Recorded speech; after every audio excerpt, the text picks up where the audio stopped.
கன்னியாகுமரி மாவட்டம் தோவாளை மலர்ச்சந்தையில் திருவோண பண்டிகையையொட்டி 100 டன்களுக்கும் மேலாக பூக்கள் விற்பனையானதாக விவசாயிகள் மகிழ்ச்சி தெரிவித்தனர். வயநாடு நிலச்சரிவில் கேரள அரசு சார்பில் ஓணம் பண்டிகை கொண்டாடவில்லை என்பதால் கடந்த ஆண்டை விட இந்த ஆண்டு பூக்களின் விற்பனை குறைவு என்று பூ வியாபாரிகள் தெரிவித்தனர்.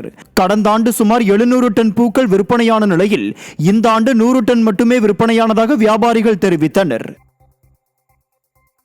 திருவோண பண்டிகையையொட்டி கேரளாவுக்கு மாங்காய் ஏற்றுமதி ஆவதாலும் திடீரென மாங்காய் விலை உயர்ந்ததாலும் விவசாயிகள் மகிழ்ச்சி அடைந்துள்ளனர்.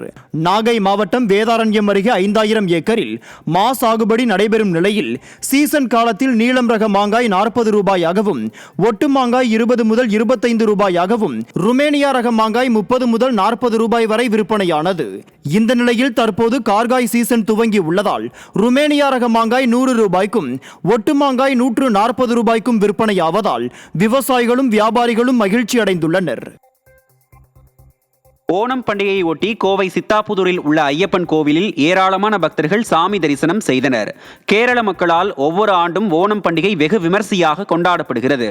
இந்நிலையில் ஓணம் பண்டிகையை கொண்டாடும் விதமாக கோவை சித்தாபுதூரில் உள்ள ஐயப்பன் கோவிலில் ஏராளமான மலையாள மக்கள் குடும்பமாக வந்து தரிசனம் செய்து ஓணம் பண்டிகையை கொண்டாடி வருகின்றனர். மேலும் கோவில் வளாகத்தில் கொடிக்கம்பத்தின் கீழே அத்தப்பூ கோலம் போடப்பட்டுள்ளது. அதனை பொதுமக்கள் அனைவரும் ஆர்வமாக புகைப்படம் எடுத்து மகிழ்ந்தனர். ஓணம் பண்டிகை கேரளாவில் மட்டுமில்லாமல் தமிழ்நாட்டிலும் கோலாகலமாக கொண்டாடப்படுகிறது.